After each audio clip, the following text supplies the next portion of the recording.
savez qu'il a écrit un certain nombre d'ouvrages qui remettent la science africaine, n'est-ce pas, au centre de nos préoccupations et comme outil pour sortir de la situation, n'est-ce pas, j'allais dire, de la situation d'aliénation, de la situation d'incarcération dans laquelle nous nous trouvons. Donc, de ce point de vue, je lui passe la parole pour nous parler de la rationalité africaine et de son implication dans le modèle politique et dans le modèle économique.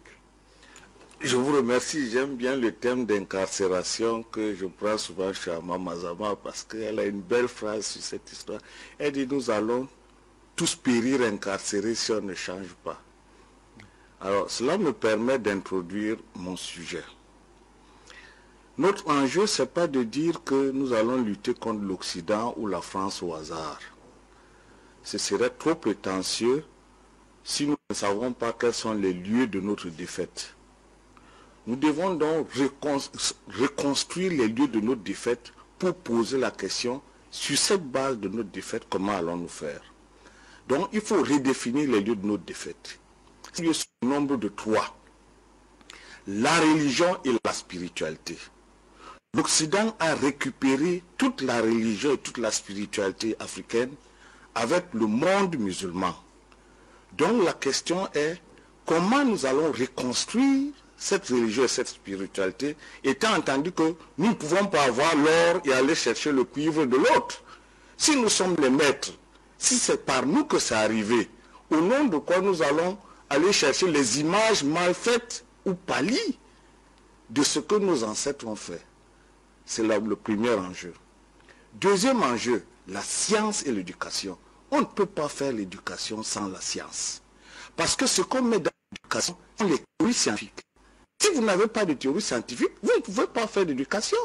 Si vous êtes agrégé de droit, agrégé d'économie, agrégé de philosophie, etc., si vous n'écrivez pas sur votre modèle, eh bien, il n'y a rien à mettre dans le système éducatif. Nous sommes donc battus parce que nos universitaires ont très peu de temps pour l'Afrique et n'en savent pas grand-chose.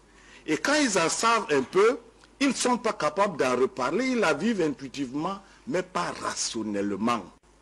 Il faut faire ça rationnellement. Deuxièmement, dans leur volonté de suivre l'Occident, ils ne réussissent pas à suivre l'Occident. Conséquence, nous avons des universitaires qui sont à mi-chemin entre l'Afrique qu'ils ne connaissent pas et l'Occident qu'ils ne connaîtront jamais. Conséquence, nous avons un mal débridé. Et quand nous finissons l'école, nous sommes étrangers à cette culture. Et les enfants que nous enseignons sont 2 fois moins intelligents que nous. La troisième des choses, ce sont les institutions et le capitalisme. Vous ne pouvez pas construire une société sur la base des modèles institutionnels créés par les autres. D'abord, la question du capitalisme. Est-ce que nous sommes capables de capitalisme? C'est une question fondamentale. L'Afrique est née sous la bannière du communautarisme. Mais des Africains prétendent être capitalistes, c'est-à-dire être capables de détruire la communauté, de fonctionner comme l'Occident. Mais il y a plus. L'Occident, pour aller chercher son capitalisme, il est violent. Il détruit. Allons-nous chercher le capitalisme de l'Occident pour prétendre construire l'Afrique? Vous voyez, le drame dans les débats africains, c'est que personne n'a résolu ces questions, mais tout le monde dit on va lutter contre le système néocolonial. Vous voulez lutter contre le système néocolonial, vous ne savez rien de tout ça? C'est donc ça l'enjeu. Je reprends donc d'abord la question de la religion. Problème, l'Asie, la Chine et l'Inde n'ont pas eu besoin du christianisme et de l'islam pour être là où ils sont. D'où vient-il que les Africains soient accrochés au christianisme, à l'islam pour s'en sortir? Le juif est juif, l'arabe est arabe. Vous entendez l'Europe chrétienne? Elle ne veut pas se faire avec l'islam. D'où vient-il que les Africains veulent être africains en n'ayant pas de religion à eux? Ils veulent être africains en étant musulmans, ils veulent être africains en étant chrétiens, ils veulent être africains en étant bouddhistes. Vous voulez créer quelle Afrique dans cette méthode-là? Donc vous comprenez très bien qu'il faut savoir ce que c'est que la religion. La religion a pour but de contrôler les esprits et les comportements. La religion est un enjeu politique, ce n'est pas une question individuelle, messieurs. La question religieuse, c'est une question collective. L'enjeu de la religion, c'est de briser la capacité des faibles à se révolter. Et pendant ce temps, cette même religion n'empêche pas les puissants de continuer à être puissants. Conséquence, si vous êtes dans cette religion, vous êtes perdu. Qui plus est, ces religions sont des prétentions. Vous avez écouté tout à l'heure notre ami Balok. C'est une hérésie de dire que Jésus va vous sauver au Mahomet. D'abord, Jésus et Mahomet doivent être aux arrêts. Pourquoi aux arrêts? Voilà des personnes qui ont la prétention d'avoir eu Dieu en esprit et qui ont organisé des religions qui ont conduit au génocide, qui payent la facture. C'est eux ou c'est Dieu qui les a envoyés? Auquel cas, si c'est Dieu, eh bien que Dieu, on va l'interroger. Est-ce que vous avez dit à Jésus et Mahomet de venir déporter 30 millions de Noirs en esclavage? Est-ce que vous avez dit à Mahomet de venir mettre en esclavage 8 millions de Noirs? La question est très sérieuse. Ne nous laissons pas embarquer dans des sites mentaux qui n'ont aucun sens. Ce sont des hérésies mentales.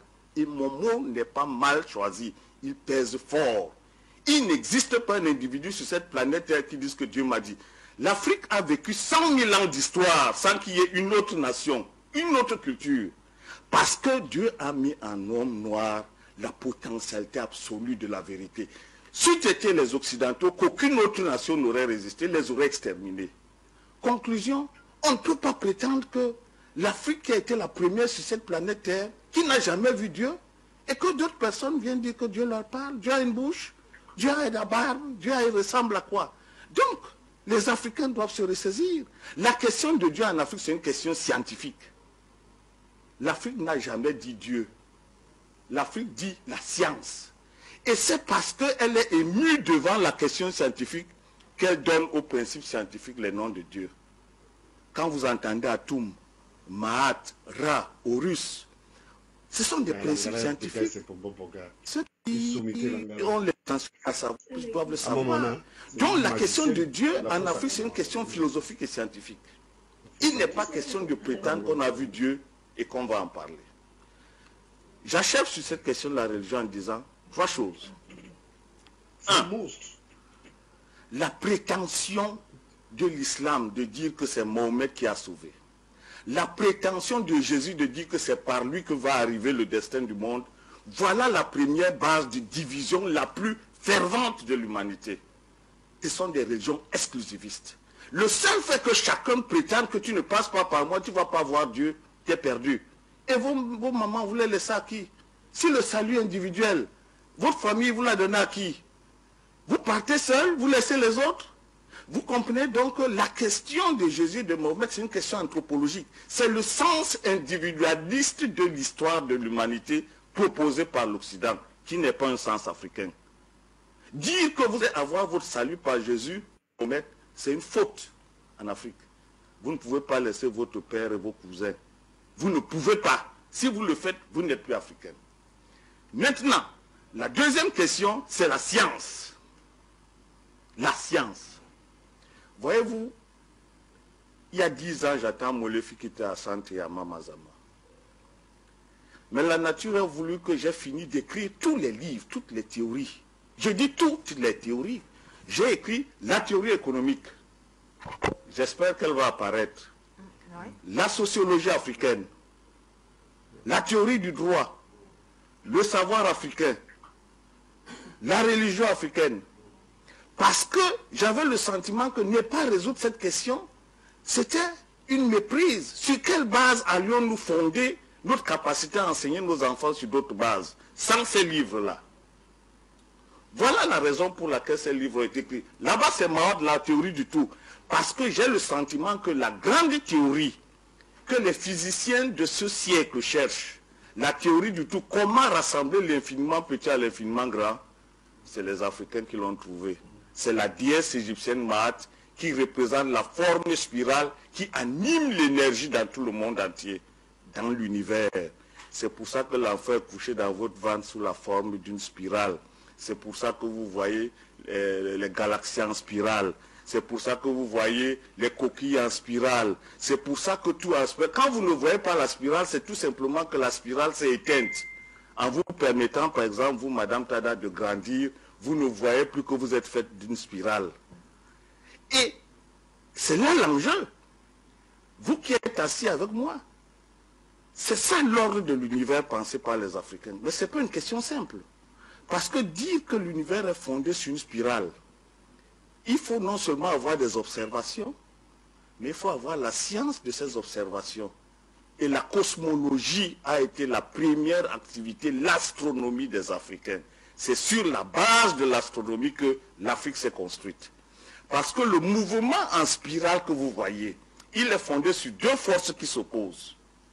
Une force de gravitation qui empêche l'univers d'avancer.